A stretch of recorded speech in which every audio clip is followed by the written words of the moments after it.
Good afternoon.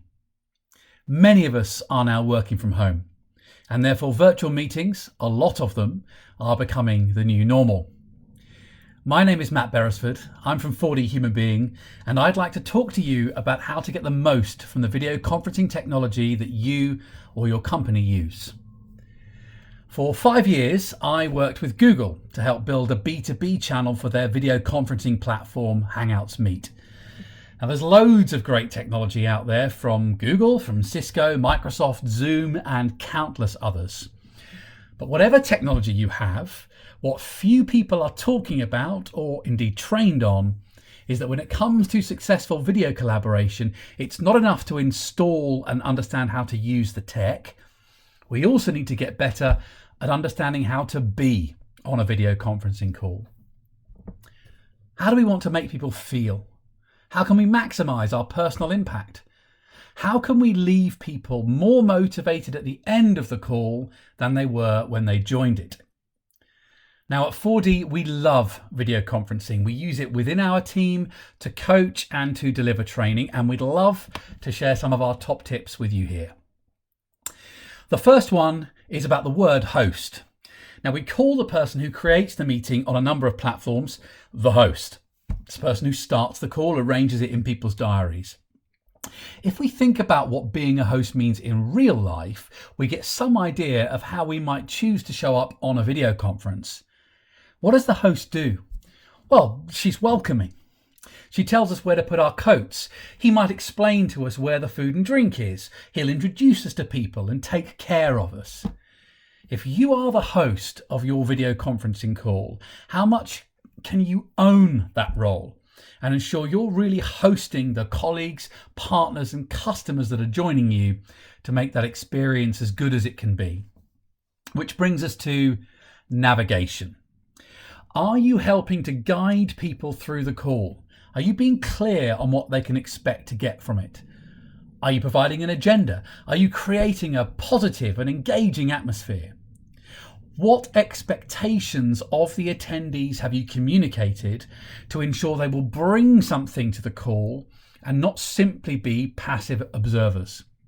Lots of people are finding their diaries now rammed full of calls.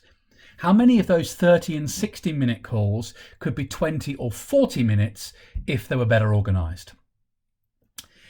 Our third tip is cameras on.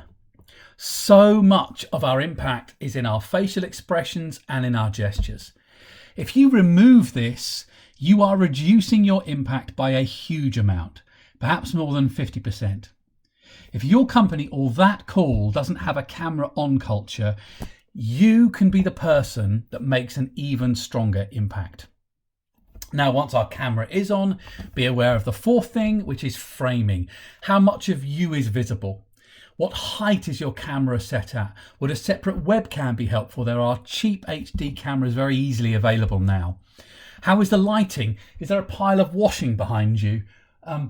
Have you designed your room so you've got a light coming out of your little bald head? Whatever it is, be aware of the framing that is around you.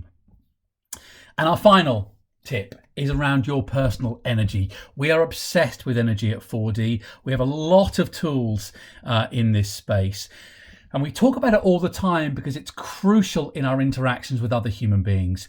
One of the biggest challenges on video conferencing is the energy gradually kind of dropping out of the call with a lack of interaction and a feeling that people are becoming disengaged, and it can become a kind of self-fulfilling prophecy and you kind of spiral down.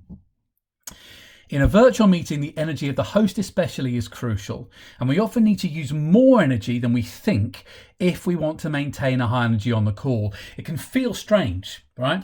I'm putting a lot more energy into this video than I would if it was a person just say 40 centimeters away from me. But that is what we need to do if we want the call to be high energy. Some calls don't necessarily need to be, but a lot of the time that dropping energy is what feels like what it feels like when we have a bad call. Also, as I said earlier, ensure people know why they're attending, they have something to contribute so they feel involved, and that the meeting does not last longer than is absolutely necessary. So If you'd like to ensure that your teams are trained in the best virtual interpersonal tools and techniques to get the most from their fellow human beings, please do get in touch with us. We are obsessed with helping leaders, teams and individuals to consciously communicate with impact every day, whether that's face-to-face or, at the moment, virtually.